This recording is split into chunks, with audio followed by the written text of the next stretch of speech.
Você já tomou uma decisão que parecia totalmente lógica, mas no fundo sabia que tinha algo mais ali? Algo que não era exatamente razão, não era exatamente emoção, era quase como se uma outra parte de você tivesse tomado a decisão antes de você perceber?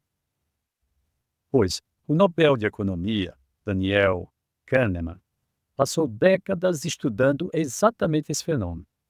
E ele chegou a uma conclusão revolucionária. Nossa mente opera em dois sistemas muito diferentes. Aí ele chamou o sistema um, rápido, automático, intuitivo, age antes que você pense. O sistema 2, lento, deliberado, racional, entra em cena quando você precisa resolver um problema difícil. Kahneman fez uma descoberta incrível. Mas hoje eu quero propor algo diferente. Quero olhar para esses dois sistemas com outros olhos, com os olhos de Carl Gustav Jung. Porque Jung, décadas antes de Kahneman, já estava descrevendo a mesma coisa, só que com uma linguagem muito mais profunda, muito mais humana. E Jung foi um dos maiores psicólogos do século XX. As coisas vêm se confirmando. Ele foi discípulo de Freud, mas foi muito além. Enquanto Freud focava no inconsciente pessoal, os traumas, desejos reprimidos, Jung descobriu algo ainda maior, o inconsciente coletivo. A ideia de que carregamos dentro de nós padrões psíquicos herdados de toda a humanidade. Imagina, tudo que já existiu na humanidade, esses padrões, nós carregamos. São imagens primordiais que Jung chamou de arquétipos. E o que isso tem a ver com Kahneman? O que Kahneman chama de sistema um, esse piloto automático que age antes que você pense, e Jung chamaria de inconsciente. E o que Kahneman chama de sistema 2, a consciência deliberada, e Jung chamaria de função do ego. São dois mapas diferentes do mesmo território. Vamos ver. Vamos começar pelo sistema um. Kahneman nos dá um exemplo simples. Você ouve um barulho alto e inesperado, o que acontece? Você se vira, seu coração acelera, seu corpo reage, antes que você decida reagir. Isso é o sistema um em ação, rápido, poderoso, fora do controle consciente. Aquela rapidez em que você parece ter raciocinado. Para Jung, esse é o território do inconsciente. Uma parte vasta, dinâmica, que age por baixo da superfície da nossa consciência. É no inconsciente que os complexos atuam. E Jung não via o inconsciente como inimigo, ele via como fonte. Fonte de intuição, de criatividade, de sabedoria ancestral. O problema não é que o inconsciente age. O problema é quando ele age sem que a consciência perceba. É aí que entram os complexos. Aqueles que muitas vezes perturbam aquela resposta que você pensa estar muito correta. Aquele pensamento rápido. Jung descobriu que o inconsciente não é um bloco uniforme. Ele é habitado por complexos, núcleos emocionais carregados de energia psíquica. É isso que chamamos complexo, uma organização com a tonalidade afetiva que muitas vezes é capaz de distorcer a sua vontade, superar a ideia do seu ego, ou o que o seu ego quer fazer. Um complexo é como um personagem interno. Quando ativado, ele pode tomar conta de você completamente, sem que você perceba. É exatamente o que Kahneman descreve como PRIME. Kahneman mostrou que, ao ser exposto a palavras associadas à velhice, as pessoas passam a andar mais devagar, sem perceber. Uma palavra ativa uma rede de associações no sistema 1. E essa rede influencia comportamentos reais, concretos. Na linguagem junguiana, um complexo foi ativado. Um padrão inconsciente entrou em cena. E o pior é que você não sabe. Kahneman fala muito sobre vieses cognitivos, erros sistemáticos de julgamento que cometemos sem perceber. O efeito halo, por exemplo. Conhecemos alguém uma vez, achamos simpático e já presumimos que é honesto, generoso, confiável. Olhamos para uma pessoa, o cargo de direção, essa pessoa vai exercer bem, sem conhecer a pessoa, mas tem essa sensação. Jung tinha um nome para o que alimenta esses vieses. Ele chamava de sombra. Esse arquétipo de sombra é tudo aquilo que não queremos ver em nós mesmos.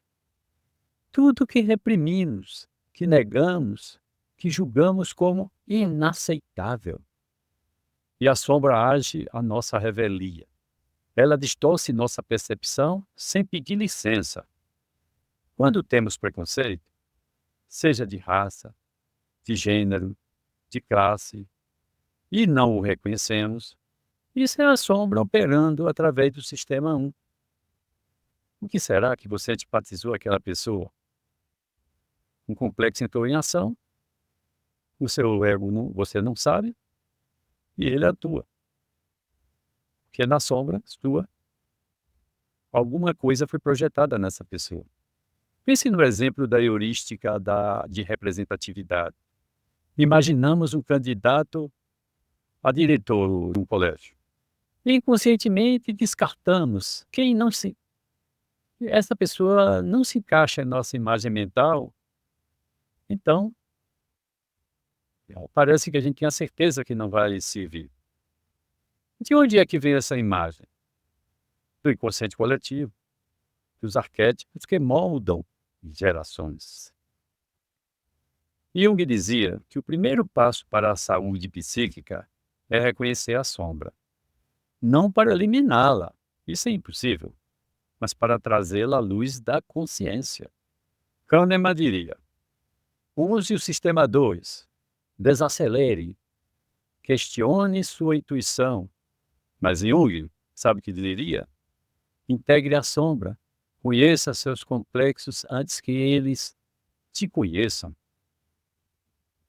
Então, daí essa necessidade de nós nos conhecermos.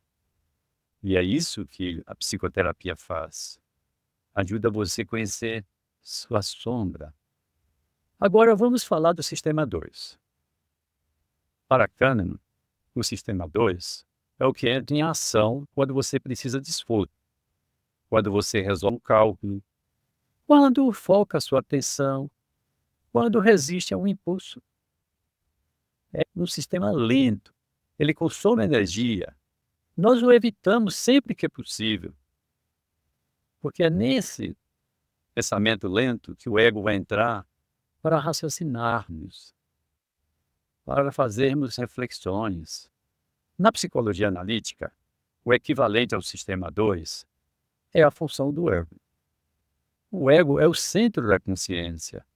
É um complexo que se constrói na nossa psique para organizar os conteúdos da consciência e se relacionar com eles. É a parte de nós que diz, eu sou. É a parte de nós que toma decisões deliberadas, que reflete. Para Jung, o ego não é o centro da psique. O centro da psique é o self. Self em maiúsculo. O self é uma totalidade que vai muito além do ego consciente. É quando o ego reconhece que tem algo muito maior do que ele. E aqui está uma das grandes diferenças entre Kahneman e Jung. Kahneman nos convida a usar mais o sistema 2, a razão, o autocontrole, a verificação lógica. Jung vai mais longe. Ele diz que não basta ativar o ego, é preciso colocar o ego em diálogo com o inconsciente. Os complexos podem atuar e não deixar o ego agir da forma conveniente. E daí vinha uma resposta que você não conseguiu processar da forma lenta, porque não conseguiu processar o ego. Houve sombras atuando. Esse processo Jung chamou de individuação. Esse processo de nossa evolução, esse ego que pode conversar com a totalidade, o caminho de tornar-se quem você realmente é. Não é sobre ser mais racional, é sobre ser mais inteiro.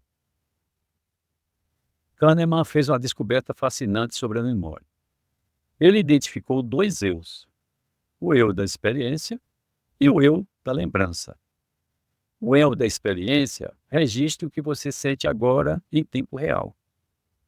O eu da lembrança reconstrói o que aconteceu depois. E é esse que domina a nossa memória. O que você lembra de uma experiência esse não é o que você viveu de verdade. As nossas experiências são descritas e pensamos que foi exatamente assim que aconteceu. Não, não foi. É uma história que sua mente construiu depois. Para Jung, esse fenômeno tem uma dimensão ainda mais profunda. O self, essa totalidade psíquica maior que o ego, é o verdadeiro narrador de nossa vida.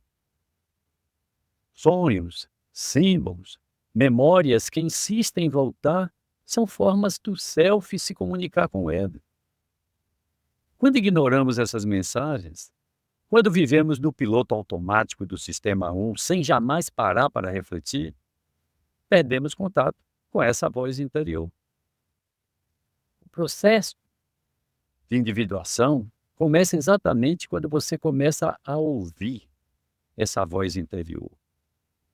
O processo de individuação é você tornar-se aquilo que você quer ser e não o que os outros querem que você seja. Vamos falar de arquétipos. Para Jung, arquétipos são padrões universais da experiência humana. Estão presentes em todas as culturas, em todos os tempos. Você tem o arquétipo do herói, da grande mãe, do velho sábio, da criança. São padrões profundos que moldam como percebemos o mundo. E sabe o que me parece interessante? As heurísticas de Kahneman são, em parte, expressões desses arquétipos em ação. Quando fazemos a heurística de substituição, aquela onde respondemos uma pergunta mais fácil do que a que foi feita, estamos ativando padrões arquetípicos. Quando fazemos a heurística de substituição, aquela onde respondemos uma pergunta mais fácil do que a que foi feita, estamos ativando padrões arquetípicos. Nossa mente busca o padrão mais familiar, mais carregado, de energia psíquica, para dar sentido ao mundo. Isso é incrivelmente útil na maior parte do tempo. Nós sobrevivemos por milhares de anos graças a isso. Mas quando esse atalho psíquico nos fecha os olhos para a realidade concreta, como no caso da diretora, que eu acho que não vai funcionar ou que não serve para dirigir aquele colégio, rejeitamos por não parecer uma boa diretora. O arquétipo virou grilhão. Jung diria, o arquétipo em si não é o problema. O problema é a identificação inconsciente com ele. Quando você se torna consciente do arquétipo que está operando em você, você recupera a liberdade de escolha. Até numa sociedade com arquétipo atua, vai influenciar nas escolhas dessas pessoas. Quando surgiu o Pequeno Príncipe, aquele arquétipo da vida adulta ser chata e a vida infantil ser uma vida de muito encantamento, prevaleceu e foi o livro mais vendido. Então, o que Kahneman e Jung têm a nos dizer juntos? Kahneman nos mostra que somos menos racionais do que pensamos. Que nosso sistema 1, automático, intuitivo, veloz, comete erros sistemáticos. E que precisamos acionar o sistema 2 com mais frequência para tomar decisões melhores. Tudo isso é verdadeiro e valioso. Mas Jung vai mais fundo. Não é porque você quer acionar o sistema 2 que você consegue, sem conhecer sua sombra, sem conhecer seus complexos. Que o caminho não é apenas corrigir erros cognitivos, é conhecer a si mesmo em profundidade. É reconhecer a sombra que distorce sua percepção. É dialogar com o complexo que te move sem que você perceba. É colocar o ego a serviço do self, a totalidade que você é e que está sempre tentando se manifestar. E quando o ego não aceita, vai criar a sombra, vai criar a cisão, vai criar o conflito, vai atrapalhar você a fazer com que o ego faça pensamento devagar. Kahneman oferece uma ferramenta, Jung oferece um caminho. E a boa notícia é que você pode usar os dois. Da próxima vez que você pegar a si mesmo tomando uma decisão no automático, pare, respire, pergunte: essa resposta é minha ou é um padrão antigo que está falando por mim? Esse momento de pausa é o começo da individuação. Se você quer aprofundar esses estudos de forma séria, aí você precisa conhecer o Instituto Jungiano da Bahia. Os cursos que oferecemos vai mudar a sua vida. Você pode se tornar um profissional, mas também você vai conhecer você. O Instituto Jungiano da Bahia é pioneiro na formação da psicologia analítica na Bahia e tem uma verdadeira transparência na certificação. Olha o site do Instituto Jungiano e nós vamos informar quem vai certificar você perante o MEC. Então, é a tradição, é o rigor acadêmico e o compromisso com a formação em psicologia analítica. É essa a nossa ética.